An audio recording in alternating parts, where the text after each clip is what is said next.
Thank you for the applause. Greta Stoklasa is here with us, and I hope we have a connection with the main character, hero of the film. I hope we can have a signal that we are online. I'm here.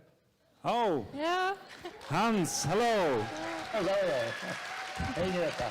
Hello, Greta. I'm still around. Hello there.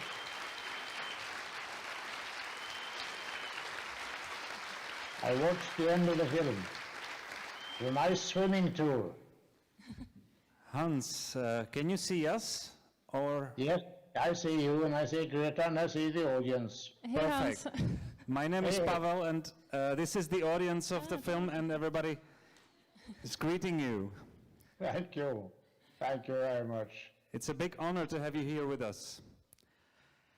And I think there is a lot of questions in the film, and I think there is a lot of questions in the audience. So I think this is the time to give the chance to ask the questions or even to react on the film. By the way, have you seen it already, Hans? I've seen the film, yes. You've seen it, great. Yes. So yeah, this is the A couple chance. of times. Sorry, couple of times. Yes, several times.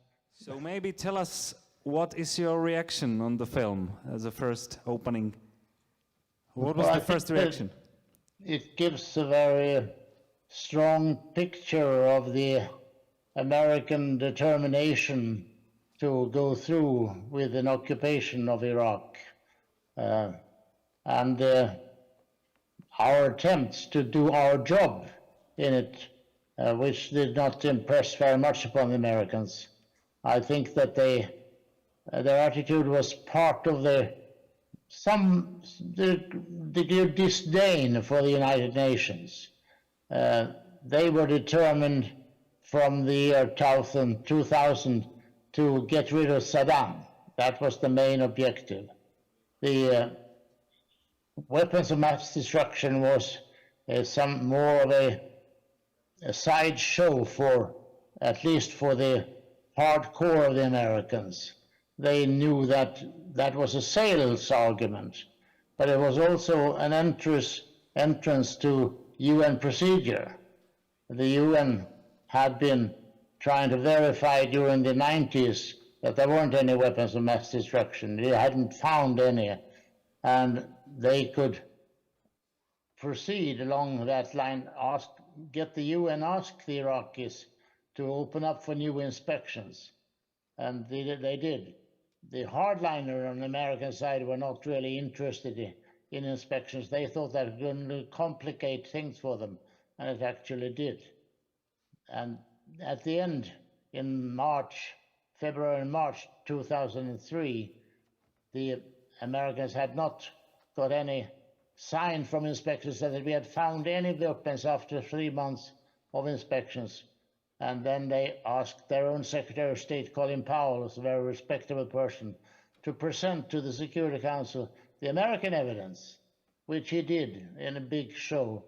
And I think he felt somewhat uneasy, had gone through with the CIA the various cases that they advanced, and he felt skeptical about many. But he also felt they had to rely upon their own intelligence service, and he presented them to the Security Council.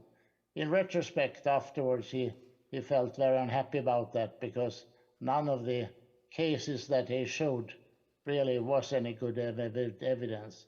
Whereas the inspectors had been on the ground for 3 months, and we had great knowledge of the territory. The big problem was that the Iraqis didn't have any weapons of mass destruction, so there weren't any to show. But the Americans were really out to get rid of Saddam. Yeah, thank you very much for elaborate explanation. Now maybe we give a chance to the audience to ask questions to you, as we have this special occasion to have you here. So please, if there are any questions, so I see one of them there, and I will try to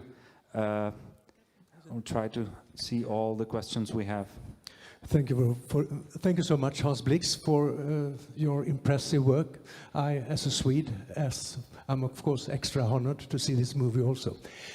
I wonder, you are stressing quite carefully the limits of your profession, and that made a strong impact on me. The very idea that you, even with quite a harsh voice, are telling Greta what are the limits of a person in your position. Tell me a little bit more about this. How do you have the courage or strength to keep these limits? Well, the big background is something called fact-finding. There is an idea going back even to the League of Nations in the 1920s that one can sort of de-inflate controversy by presenting the true facts. Parties that fight each other often blow up their own positions, and the facts, this thought, can be calming the situation. Now, we know from the Iraqi situation that the Americans played up, and the British too, they played up the evidence that they claimed they had. And the Security Council is to be the judge of the world what to do. Now, the Security Council should have a factual dossier that they should judge upon, not judge upon what the parties said. And for having an impartial dossier, that is the job of the international civil service. It's the same situation with governments, that you have political parties that they push their particular view, but the government should have an impartial, as factual and unbiased basis for decision as possible. That is what the civil servants of the UN have to do, and that's what the inspectors have to do, and that is what we did. No one complained that we were incompetent or that the inspections were poor, but that was respected. But nevertheless, the US didn't respect that. They tried to present their own dossier, which was a flawed one. I think that fact-finding does play a role, and especially in heated situations, we as citizens would like to know what is the real fact. During the Bush administration, they were sometimes heard as saying in the United States that we are now so powerful that we can create their own reality. And they did. With command of media, they can create reality.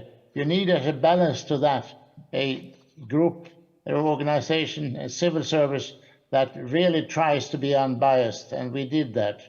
We should need that also today in the Middle East situation and in the Ukraine situation. We need to act upon the reality and not upon the claims of one party or another. So, thank you for the answer. We have another question over there. Please wait for the microphone.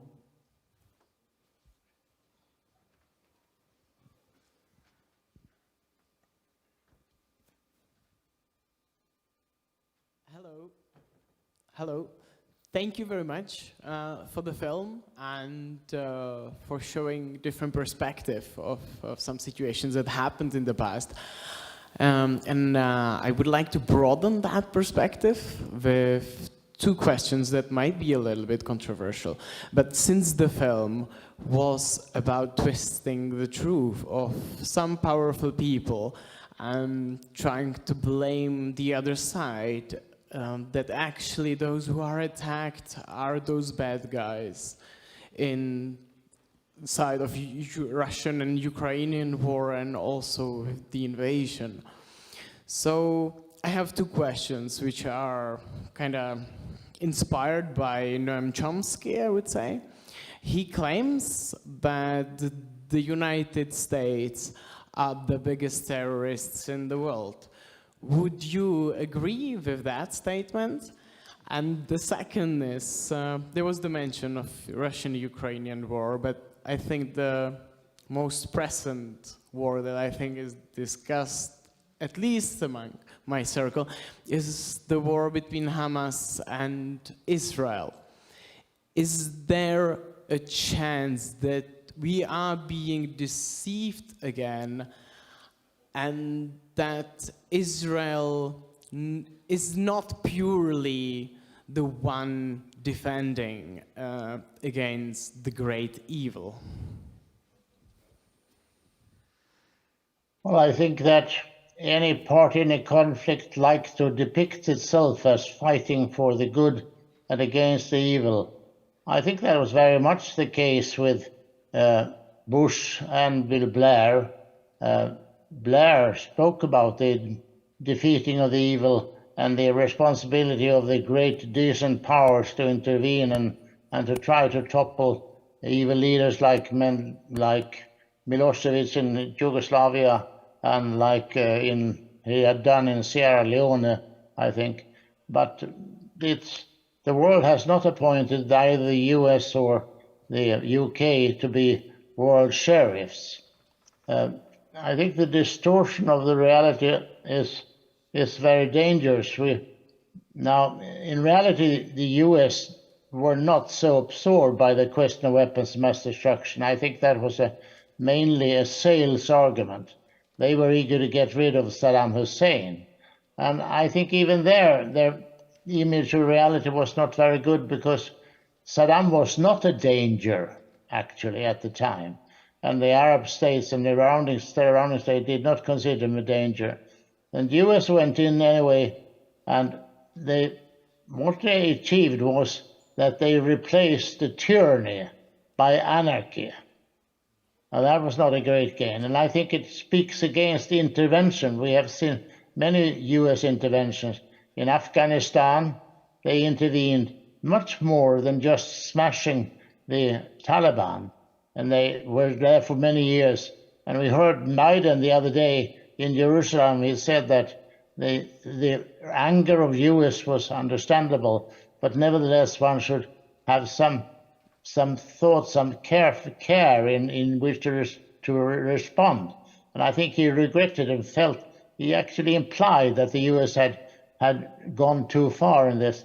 And I think that was meant as a warning to Israel that we understand your anger and your fury and therefore reaction, but don't go too far. And he also, in fact, talked about the value of the two-state solution, which the Netanyahu government has steadily walked away through by expanding the settlements on the West Bank. So looking at the reality is important if you want to achieve results. To turn over to the Ukraine, there again, I think that Putin has ignored the reality. He came out and said that the Ukrainian government was governed by neo-Nazis and narcotics people and whatnot. Now, that was erroneous, and he based at least his invasion upon that.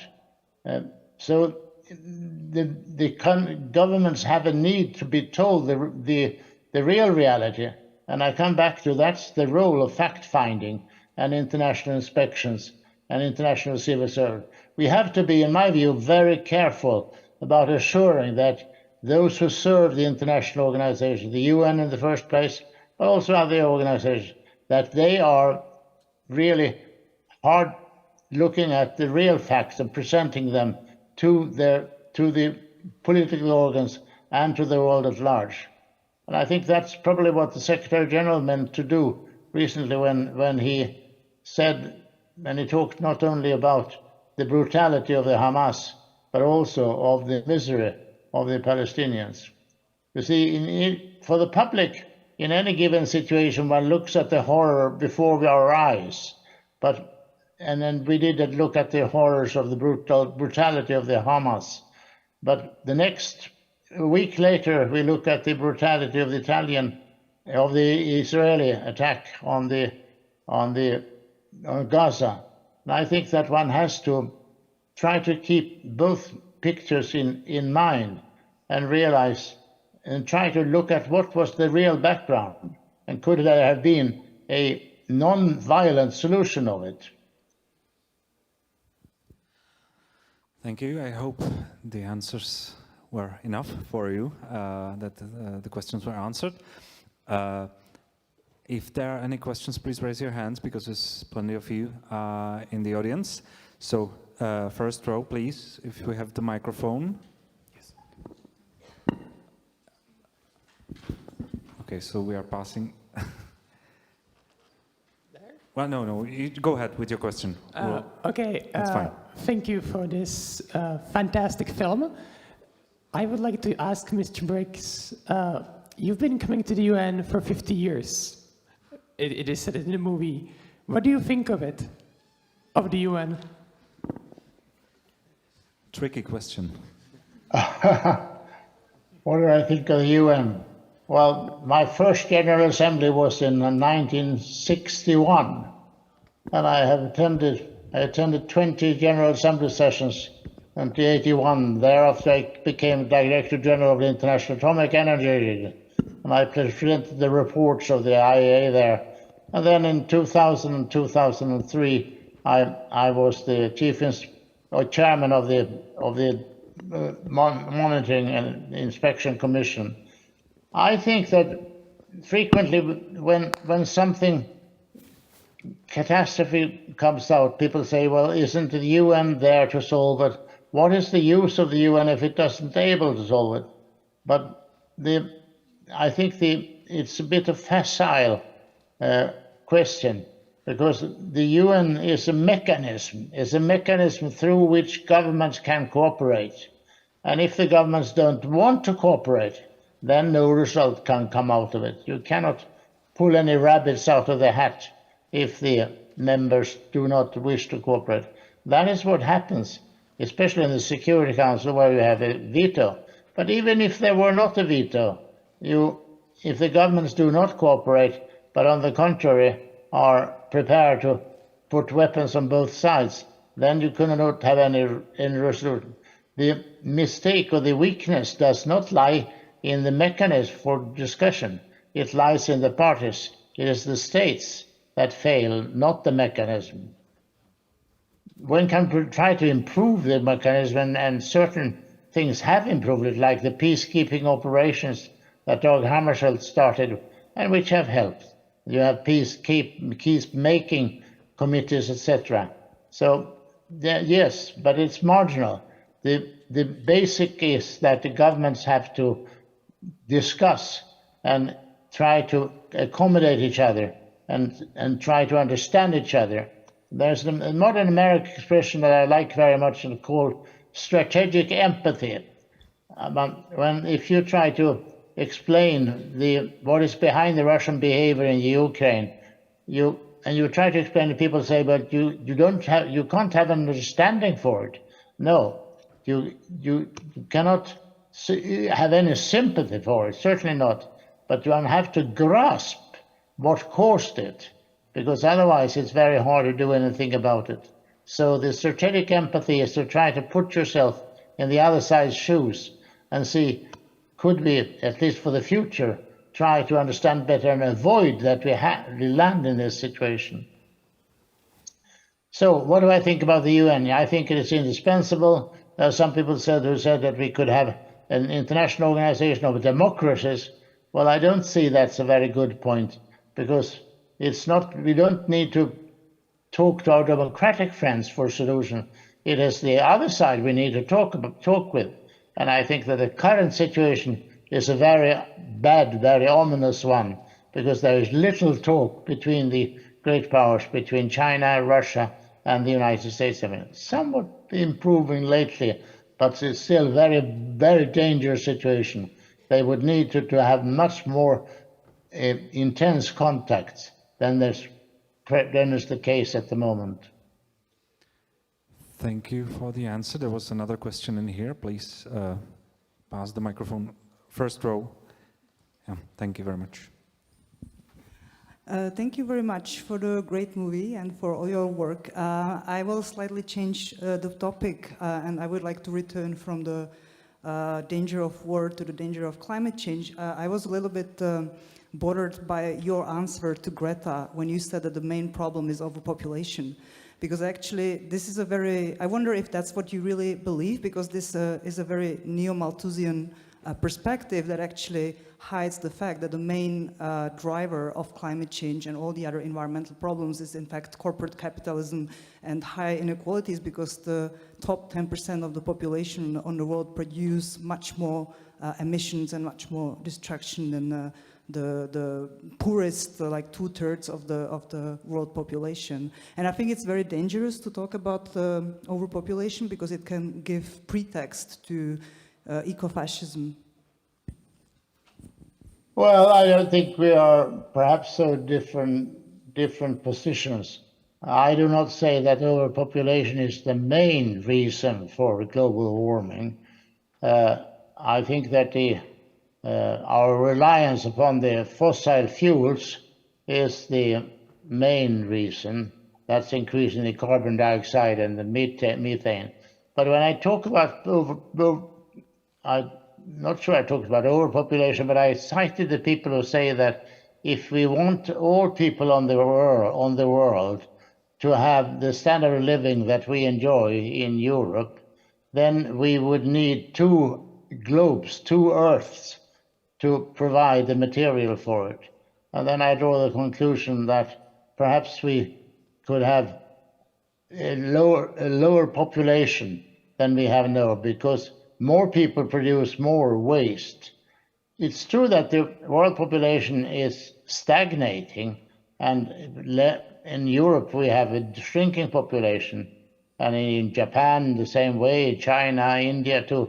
We have the growth population mostly in Africa and Middle East, so it's not homogeneous. But I think that personally that it's preferable that we do not have so many children. I talked to someone helped me the other day. She told me her grandmother had 20 children.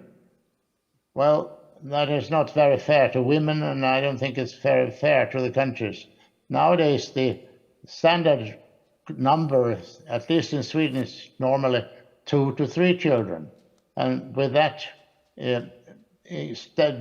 norm, I think that we could perhaps more quickly level out the population increase.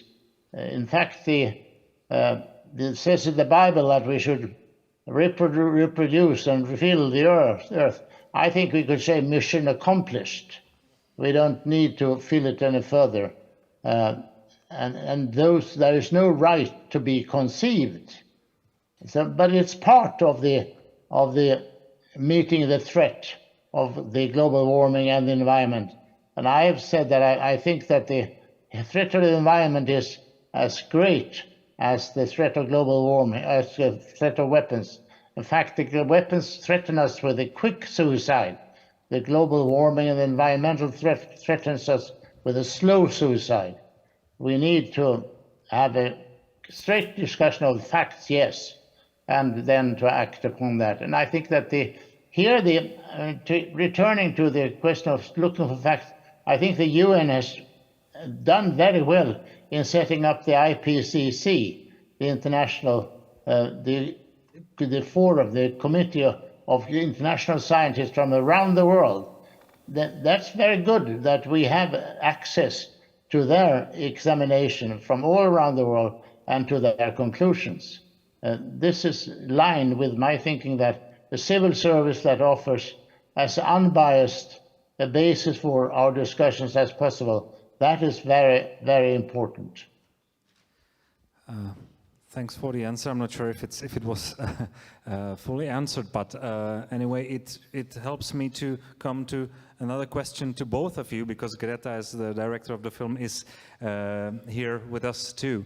The question is basically, if you have found since finishing the film, if you have found at least a glimpse of idea what is the other solution, the other way between slow and fast suicide of our planet. Whether you've been thinking about this answer and whether there are some shady answers for this. Well, my friend's first reaction when she saw it, she immediately said assisted suicide. But that's not the answer, of course. No, I haven't found the answer.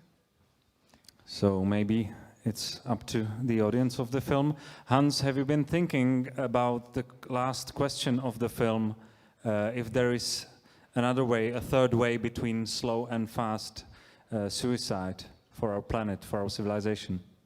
Well, I'm not an expert on the environmental matter, although I feel very strongly engaged in it. I'm engaged in the question of preventing the quick suicide and the horrendous waste of lives and of resources that go into the wars now. The world is spending $1.3 trillion a year on weapons, and we are in an arms race that goes up now, not down. And yet, the book that I'm publishing in a week's time or so by Cambridge University Press, and it's called A Farewell to Wars, that gives you some glimpse of hope. I'm seeing some trends that are hopeful against wars on the earth, and although it's very hard to think so right now, but I think I can discern some hopeful signs. Many people say that there have always been wars and there will always be wars. No, the world has changed very much. The war is no longer a heroic, wonderful thing that you play in orchestras and you march bravely out of them. Wars are rightly seen as something terrible, and that was discovered in the First World War when media were more present, both with film and with the authors. So the world opinion is aware of this. There's another big change, and that is the nuclear weapons. It's 80 years ago that the nuclear weapon was used, and since then we haven't had any nuclear weapon use, and we have had no wars between great powers.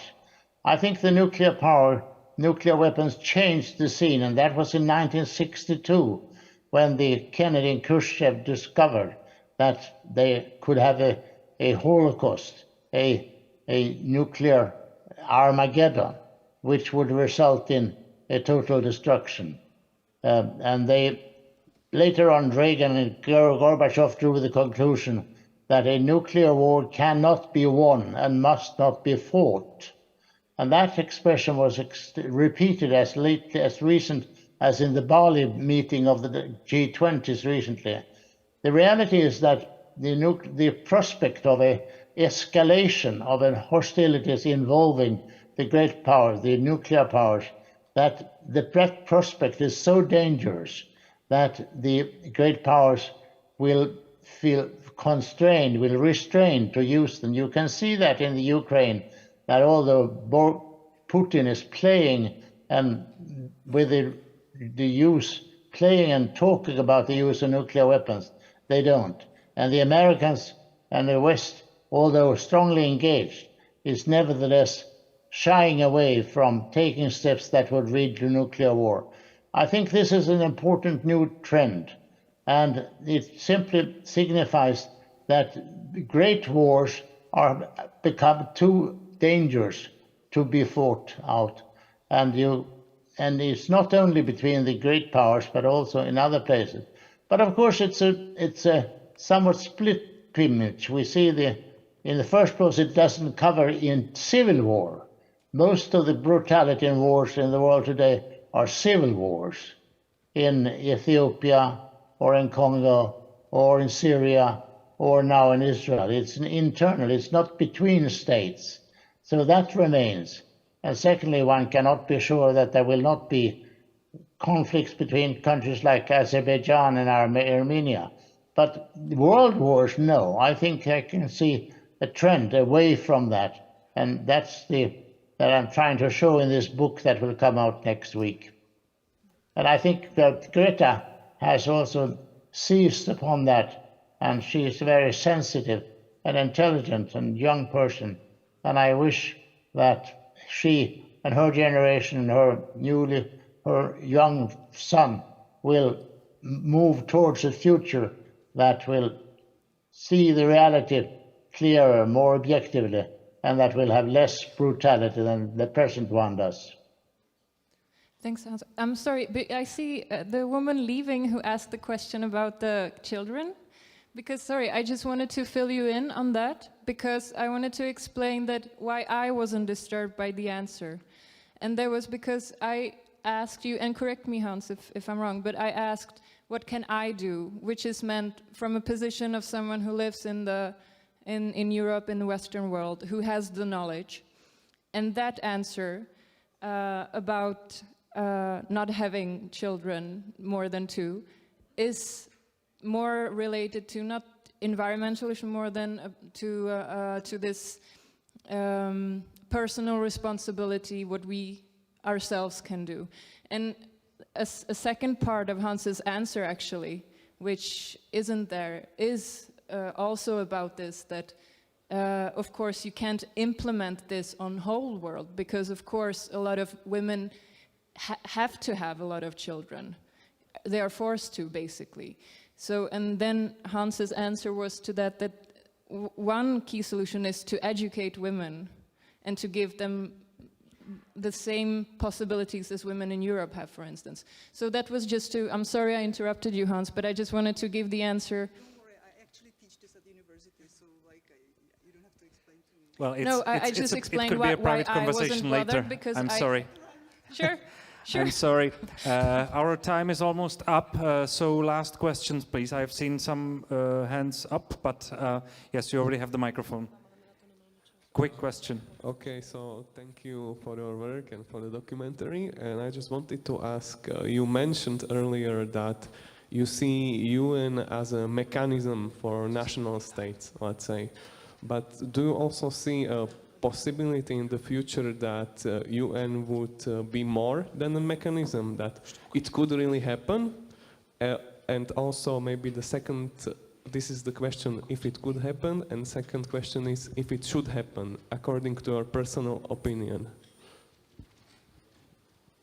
Yes, but I think it will take time. You know, the way we have a great deal of international laws, but they are not created in the same way as in Czech Republic or in Sweden, where we have a majority decisions in our parliament. In the international community, to have rules between states, we have to reach agreement. And there is no chance that you will have the General Assembly transformed into a legislature. China will never agree with having one vote the same as Iceland. I think that weighted voting is something that will come in the future, but it's very slow. You have it in some limited context as an international committee on shipping, where Panama and Liberia may have many votes. You have it in the European community. You have majority decisions there, and that's based upon weighted voting. But it will be a long time before you have that on the international basis. And before you have that, I think it's indispensable that you have a better cooperation and better conversation between the great states, between China and the United States today in particular is important. And you have some recent examples of that, but that will take a lot of time. The world, however, is changing. We are now having interest in what is happening in China. How are they treating the Uyghurs? And we know television will tell us what's going on in Ethiopia. We care more for the human rights, how it's being implemented in different parts of the country. So the globalization is moving on, and inevitably so. And I think that's to the good, but it's bound also to raise lot of friction. So yes, I would like the UN to move on as much as one can, but there is a very severe restrictions.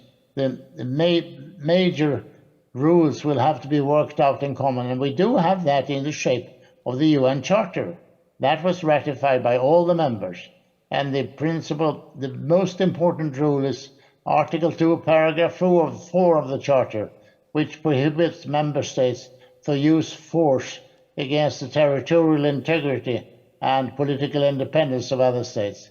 And it's clear that Russia did that in Ukraine. And it's clear that the US did not have the authority of the UN to go into Iraq.